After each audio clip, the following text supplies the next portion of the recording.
ਅਤੇ ਅੱਜ ਦੇ ਦਿਨ ਹੀ 7ਵੇਂ ਪਾਤਸ਼ਾਹ ਸਾਹਿਬ ਸ੍ਰੀ ਗੁਰੂ ਹਰਿਰਾਏ ਜੀ ਸਾਹਿਬ ਜੀ ਦਾ ਅੱਜ ਗੁਰਗੱਦੀ ਦਿਵਸ ਵੀ ਹੈ। ਅਸੀਂ ਸਭ ਸਿੱਖ ਕੌਮ ਨੂੰ ਦੋਹਰੀ ਮੁਬਾਰਕਬਾਦ ਦਿੰਦੇ ਹਾਂ। Thank you so much. ਹੁਣ ਆਪਾਂ ਇੱਥੇ ਵਿਚਾਰ ਚਰਚਾ ਕਰਦੇ ਹਾਂ। ਜੀ ਡਾਕਟਰ ਸਾਹਿਬ ਕੀ ਕਹਿਣਾ ਚਾਹੋਗੇ? ਦੇਖੋ, ਅਸੀਂ ਪ੍ਰੋਗਰਾਮ ਦੇ ਸ਼ੁਰੂ 'ਚ ਵੀ ਇਸ ਦੇ ਨਾਲ ਹੀ ਸ਼ੁਰੂਆਤ ਕੀਤੀ ਸੀ ਜੀ। ਜਦੋਂ ਕੌਮਾਂ ਆਪਣੀ ਹੋਂਦ ਐਸਟੈਬਲਿਸ਼ ਕਰਦੀਆਂ ਤੇ ਫਿਰ ਉਹ ਕੌਮਾਂ ਆਪਣੇ ਪ੍ਰੋਫਿਟਸ, ਆਪਣੇ ਗੁਰੂ, ਆਪਣੇ ਪੀਰ, ਉਹਨਾਂ ਦੇ ਨਾਂ ਨੂੰ ਜਿਹੜਾ ਉਹ ਹਮੇਸ਼ਾ ਦੇ ਲਈ ਅਗਲੀ ਆਪਣੀ ਜਨਰੇਸ਼ਨਸ ਲਈ ਜਾਂ ਉਹਨਾਂ ਦੀ ਉਮਤ ਆਪਣੇ ਆਗੂ ਨੂੰ, ਰਹਿਬਰ ਨੂੰ, ਗੁਰੂ ਨੂੰ ਜਿਹੜੀ ਹੈ ਰੈਕਗਨਾਈਜ਼ ਕਰਦੀ ਹੈ। ਸੋ ਉਸ ਚੋਂ ਜਦੋਂ ਅਸੀਂ ਇਹਦੇ 'ਚ ਕੋਈ ਸ਼ੱਕ ਨਹੀਂ ਹੈ ਕਿ ਟਾਈਮ ਐਂਡ ਸਪੇਸ ਦੁਨੀਆ ਦੇ ਵਿੱਚ ਸੂਰਜ ਚੜ੍ਹਨਾ, ਡੁੱਬਣਾ, ਦਿਵਸ ਰਾਤ ਦੋਇ ਦਾਈ ਦਾ ਹੈ, ਖੇਲੇ ਸਗਲ ਜਗਤ, ਦੁਨੀਆ ਖੇਡਦੀ ਹੈ ਇਸ ਦੇ ਵਿੱਚ।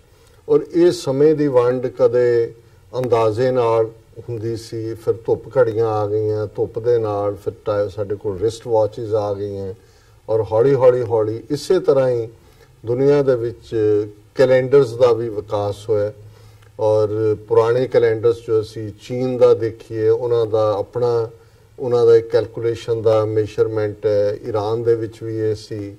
ਹਿੰਦੂਆਂ ਨੇ ਜਿਹੜਾ ਬਿਕਰਮੀ ਕੈਲੰਡਰ ਜਿਹੜਾ ਜੀਸਸ ਕ੍ਰਾਈਸਟ ਦੇ ਜਨਮ ਤੋਂ ਜਿਹੜਾ 57 ਸਾਲ ਪਹਿਲਾਂ ਉਹਨਾਂ ਦਾ ਸ਼ੁਰੂ ਹੁੰਦਾ, ਔਰ ਇਸੇ ਤਰ੍ਹਾਂ ਬੁੱਧਿਜ਼ਮ ਦੇ ਹਵਾਲੇ ਨਾਲ ਵੀ, ਔਰ ਇਸਲਾਮ ਜਿਹੜਾ ਕਿ ਲਗਭਗ 1450 ਸਾਲ ਹੈ, ਉਸ ਦਾ ਜਿਹੜਾ ਉਹਨਾਂ ਨੇ ਜਦੋਂ ਹਜ਼ਰਤ ਮੁਹੰਮਦ ਸਾਹਿਬ ਮੱਕੇ ਤੋਂ ਹਿਜਰਤ ਕਰਕੇ ਮਦੀਨੇ ਗਏ, ਉਸ ਨੂੰ ਵਰਾ ਜਿਹੜਾ ਮੁੱਢਲਾ ਮੰਨ ਕੇ ਹਿਜਰੀ ਕੈਲੰਡਰ ਇਜਾਦ ਕੀਤਾ।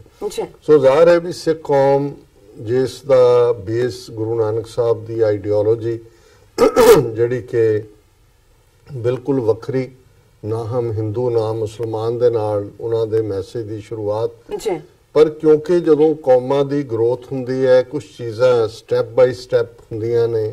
ਲੰਬਾ ਵਕਤ ਸਿੱਖ ਕੌਮ 18ਵੀਂ ਸਦੀ 'ਚ ਆਪਣੀ ਸਰਵਾਈਵਲ ਦੀ ਲੜਾਈ ਲੜਦੀ ਰਹੀ।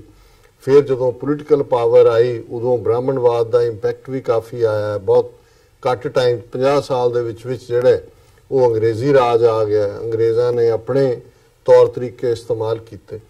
ਸੋ ਕੁੱਲ ਮਿਲਾ ਕੇ ਇਹ ਜਿਹੜਾ ਸਿੱਖ ਗੁਰਪੁਰਬਾਂ ਦੀਆਂ ਤਰੀਕਾਂ ਜਾਂ ਜਿਹੜੇ ਸਾਡੇ ਪਾਇਸ ਦਿਨ ਨੇ, ਉਹ ਦਿਨ ਹਿੰਦੂ ਕੈਲੰਡਰ ਦੇ ਮੁਤਾਬਕ ਹੀ ਮਨਾਏ ਜਾਂਦੇ ਰਹੇ।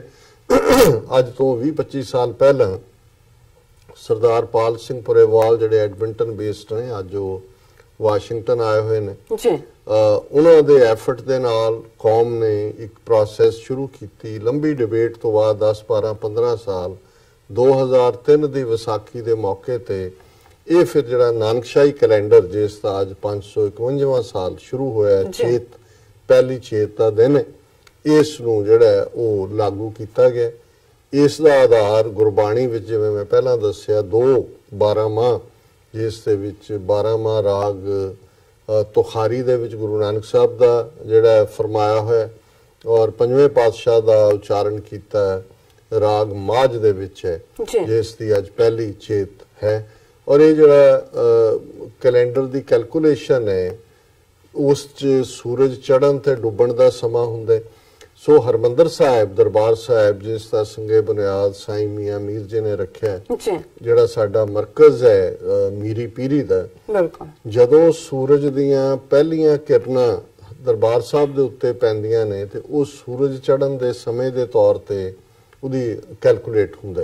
ਔਰ ਇਸੇ ਤਰ੍ਹਾਂ ਜਦੋਂ ਸੂਰਜ ਅਸਤ ਹੁੰਦਾ ਹੈ, ਸੂਰਜ ਡੁੱਬਦਾ ਹੈ, ਤੇ ਉਹ ਵੀ ਜਦੋਂ ਹਰਮੰਦਰ ਸਾਹਿਬ ਤੋਂ ਲਾਸਟ ਕਿਰਨਾਂ ਪੈਂਦੀਆਂ। ਸੋ ਇਸ ਸਾਰੇ ਕੈਲੰਡਰ ਦਾ ਜਿਹੜਾ ਬੇਸ ਹੈ, ਉਹ ਦਰਬਾਰ ਸਾਹਿਬ ਦਾ ਲੌਂਜੀਚੂਡ ਤੇ ਲੈਟੀਚੂਡ, ਜਿਸ ਨੂੰ ਪੰਜਾਬੀ ਦੇ ਵਿੱਚ ਰੇਖਾਂਸ਼ ਤੇ ਅਕਸ਼ਾਂਸ਼ ਕਹਿੰਦੇ ਨੇ, ਉਸ ਨੂੰ ਆਧਾਰ ਮੰਨ ਕੇ ਕੈਲਕੂਲੇਟ ਕੀਤਾ ਗਿਆ। ਔਰ ਪਿਛਲੀ ਰਾਤ ਮਿਡਨਾਈਟ ਤੱਕ ਦੁਨੀਆ ਭਰ 'ਚ ਸਿੱਖ ਗੁਰਦੁਆਰਿਆਂ ਦੇ ਵਿੱਚ ਦੀਵਾਨ ਸਜੇ, ਔਰ ਜਿਵੇਂ 31 ਦਸੰਬਰ ਮਿਡਨਾਈਟ ਨਵਾਂ ਸਾਲ ਜਿਹੜਾ ਉਹ ਸੈਲੀਬ੍ਰੇਟ ਕੀਤਾ ਜਾਂਦਾ ਹੈ, ਉਸੇ ਤਰ੍ਹਾਂ ਹੀ ਕੱਲ ਸਿੱਖ ਸੰਗਤਾਂ ਨੇ ਮਿਡਨਾਈਟ ਜਿਹੜਾ ਇਸ ਦਿਨ ਨੂੰ ਯਾਦ ਕੀਤਾ।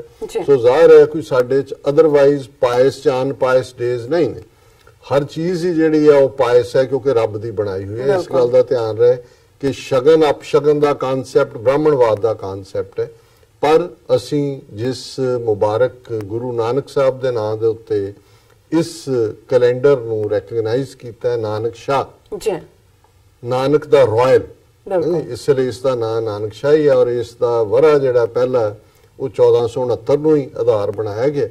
ਔਰ ਚੇਤ ਜਿਹੜਾ ਹੈ, ਜਿਵੇਂ ਮੈਂ ਦੱਸਿਆ ਕਿ ਵੀ ਜਿਹੜੇ 12 ਦੇਸੀ ਮਹੀਨੇ ਆਲਰੇਡੀ ਪੰਜਾਬ ਦੇ ਆਵਾਮ ਵੱਲੋਂ ਇਸਤੇਮਾਲ ਹੁੰਦੇ ਸੀ, ਉਹੀ ਆਧਾਰ ਨੇ, ਉਹੀ 12 ਮਾਹ ਦਾ ਆਧਾਰ ਨੇ। ਔਰ ਅੱਜ ਚੇਤ ਦੇ ਮਹੀਨੇ ਦੀ ਸ਼ੁਰੂਆਤ ਹੈ। ਔਰ ਜਿਹੜਾ ਚੇਤ ਨਾਲ ਸੰਬੰਧਿਤ ਗੁਰੂ ਨਾਨਕ ਸਾਹਿਬ ਦਾ ਰਾਗ ਤੁਖਾਰੀ ਦੇ ਵਿੱਚ 12 ਮਾਹ ਦਾ ਸ਼ਬਦ ਹੈ, ਉਸ ਨੂੰ ਅਸੀਂ ਵਿਚਾਰ ਅਧੀਨ ਲਿਆਂਦੇ। ਚੇਤ ਬਸੰਤ ਭਲਾ ਭਵਰ ਸੁਹਾਵੜੇ, ਬਨ ਫੂਲੇ ਮੰਝ ਬਾਰ, ਮੈਂ ਪਿਰ ਘਰ ਬਹੁੜੇ, ਪਿਰ ਘਰ ਨਹੀਂ ਆਵੇ ਤਨ ਕਿਉਂ ਸੁਖ ਪਾਵੇ, ਬਿਰਹ ਵਿਰੋਧ ਤਨ ਚੀਜੈ, ਕੋਕਲ ਅੰਬ ਸੁਹਾਵੀ ਬੋਲੇ, ਕਿਉਂ ਦੁਖ ਅੰਕ ਸਹੀਜੈ, ਭਵਰ ਭਵੰਤਾ ਫੂਲੀ ਡਾਲੀ, ਕਿਉਂ ਜੀਵਾਂ ਮਰ ਮਾਏ, ਨਾਨਕ ਚੇਤ ਸਹਿਜ ਸੁਖ ਪਾਵੇ, ਜੇ ਹਰ ਵਾਰ ਘਰ ਧਨ ਪਾਏ। ਤੁਸੀਂ ਇੱਕਦਮ ਉਸ 5 ਦਰਿਆਵਾਂ ਦੀ ਧਰਤੀ ਤੇ ਚਲੇ ਜਾਂਦੇ ਹੋ। ਚੇਤ ਦਾ ਮਹੀਨਾ, ਇਹ ਮਾਰਚ, ਬਸੰਤ ਬਹਾਰ ਦੀ ਸ਼ੁਰੂਆਤ, ਪਤੰਗਾਂ ਦੀ ਵੀ ਨਾਲ ਸ਼ੁਰੂਆਤ, 4 ਚੁਫੇਰੇ ਫੁੱਲ, ਖੁਸ਼ਬੂਦਾਰ ਫੁੱਲ, ਜੰਗਲੀ ਫੁੱਲ, 4 ਚੁਫੇਰੇ ਮਹਿਕ, ਔਰ ਅੰਬ ਜਿਹੜੇ ਕਿ ਪੂਰੇ ਸਮਰ ਆਉਣ ਵਾਲਾ ਪੱਕਦੇ ਨੇ। ਔਰ ਅੰਬਾਂ ਦੇ ਦਰਖਤ ਪੰਜਾਬ ਦੇ ਵਿੱਚ ਸਾਰੇ ਲੈਂਡਸਕੇਪ ਸਨ। ਤੇ ਜਦੋਂ ਫਿਰ ਅੰਬ ਹੈ ਤੇ ਉਹਦੇ ਨਾਲ ਕੋਇਲ, ਜਿਹੜਾ ਸਾਡੀ ਨਾਈਟਿੰਗੇਲ ਹੈ, ਕੋਇਲ ਦੇ ਮਿੱਠੇ ਗੀਤ, ਕਾਲੀ ਕੋਇਲ ਤੂੰ ਕਿਸ ਗੁਣ ਗਾਲੀ, ਕਾਲੀ ਆਪਣੇ ਪ੍ਰੀਤਮ ਕੇ ਹੋ ਬਿਰਹਾ ਜਾਲੀ। ਸੋ ਉਸ ਆਪਣੇ ਬਿਰਹਾ 'ਚ ਆਪਣੇ ਆਪ ਨੂੰ ਸਾੜ ਕੇ ਕੋਇਲ ਦੇ ਮਿੱਠੇ ਗੀਤ, ਔਰ ਫਿਰ ਜਿੱਥੇ ਫੁੱਲ ਨੇ ਉੱਥੇ ਭੌਰੇ ਵੀ ਨੇ, 4 ਚੁਫੇਰੇ ਫੁੱਲਾਂ ਦੇ ਉੱਤੇ ਘੁੰਮ ਰਹੇ ਭੌਰੇ।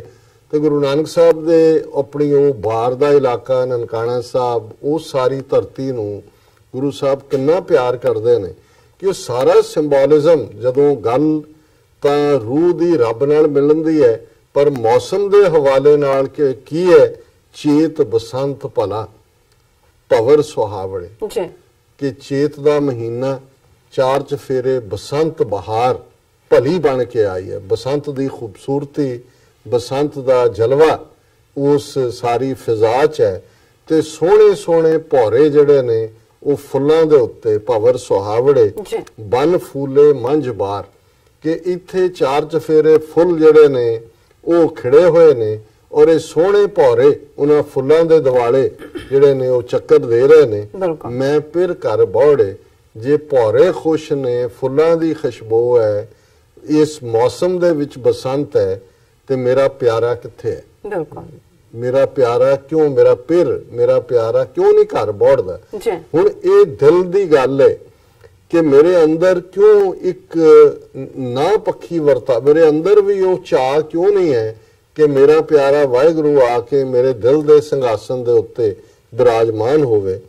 ਪਿਰ ਘਰ ਨਹੀਂ ਆਵੇ ਧਨ ਕਿਉਂ ਸੁਖ ਪਾਵੇ। ਹੁਣ ਇਹਦੇ ਚ ਅਲੰਕਾਰ ਪਤੀ ਪਤਨੀ ਦਾ, ਪਿਆਰੇ ਪਿਆਰੀ ਦਾ, ਕਿ ਜੇ ਪਿਆਰਾ ਘਰ ਨਹੀਂ ਆਇਆ, ਪਤੀ ਘਰ ਨਹੀਂ ਆਇਆ, ਤੇ ਪਤਨੀ ਫਿਰ ਘਰ ਨਹੀਂ ਆਵੇ ਧਨ ਕਿਉਂ ਸੁਖ ਪਾਵੇ। ਇਸਤਰੀ ਨੂੰ, ਪਤਨੀ ਨੂੰ ਕਿਵੇਂ ਸੁਖ ਮਿਲ ਸਕਦਾ ਹੈ, ਉਹ ਕਿਵੇਂ ਸੁਖੀ ਹੋ ਸਕਦੀ? ਬਿਰਹਿ ਵਿਰੋਧ ਤਨ ਛੀਜੈ, ਵਿਛੋੜੇ ਦੇ ਵਿੱਚ ਉਸ ਦਾ ਤਨ ਜਿਹੜਾ ਉਹ ਟੁੱਟ ਰਿਹਾ, ਉਹ ਇਵੇਂ ਲੱਗਦਾ ਕਿ ਉਹ ਦੁਖੀ ਹੈ, ਉਸ ਦਾ ਤਨ, ਉਸ ਦਾ ਮਨ, ਕਿਉਂਕਿ ਉਹ ਪਿਆਰੇ ਤੋਂ ਦੂਰ ਹੈ। ਕੋਕਲ ਅੰਬ ਸੁਹਾਵੀ ਬੋਲੇ, ਇੱਕ ਪਾਸੇ ਕੋਇਲ ਅੰਬ ਦੇ ਦਰਖਤ ਦੇ ਉੱਤੇ ਮਿੱਠੇ ਮਿੱਠੇ ਆਪਣੇ ਗੀਤ ਗਾ ਰਹੀ ਹੈ, ਕਿਉਂ ਦੁੱਖ ਅੰਕ ਸਹੀਜੈ। ਪਰ ਇੱਥੇ ਜਿਹੜੀ ਸਾਡੀ ਰੱਬ ਤੋਂ ਸਖਣੀ ਰੂਹ ਪਿਆਰੇ ਨਾਲੋਂ ਵਿਛੜੀ ਹੋਈ ਹੈ, ਕੋਇਲ ਖੁਸ਼ੀ ਦੇ ਗੀਤ ਗਾ ਰਹੀ ਹੈ, ਪਿਆਰ ਦੇ ਗੀਤ ਗਾ ਰਹੀ ਹੈ, ਪਰ ਇੱਥੇ ਰੂਹ ਦੇ ਵਿੱਚ ਰੱਬ ਦੇ ਵਿਛੋੜੇ ਦੀ ਕਸਕ ਹੈ, ਪੀੜ ਹੈ। ਭਵਰ ਭਵੰਤਾ ਫੂਲੀ ਡਾਲੀ, ਕਿਉਂ ਜੀਵਾਂ ਮਰ ਮਾਏ, ਕਿ ਭੌਰਾ ਜਿਹੜਾ ਹੈ ਉਹ 4 ਚੁਫੇਰੇ ਘੁੰਮ ਰਿਹਾ ਡਾਲ ਡਾਲ ਦੇ ਉੱਤੇ, ਫੁੱਲ ਫੁੱਲ ਦੇ ਉੱਤੇ, ਪਰ ਮੈਂ ਆਤਮਿਕ ਮੌਤ 'ਚ ਮਰੀ ਹੋਈ ਹਾਂ ਕਿਉਂਕਿ ਮੇਰਾ ਪਿਆਰਾ ਮੇਰੇ ਨਾਲ ਨਹੀਂ ਹੈ, ਮੇਰਾ ਰੱਬ ਦੇ ਨਾਲ ਮਿਲਾਪ ਨਹੀਂ ਹੈ। ਨਾਨਕ ਚੇਤ ਸਹਿਜ ਸੁਖ ਪਾਵੇ, ਜੇ ਹਰ ਵਾਰ ਘਰ ਤਨ ਪਾਵੇ।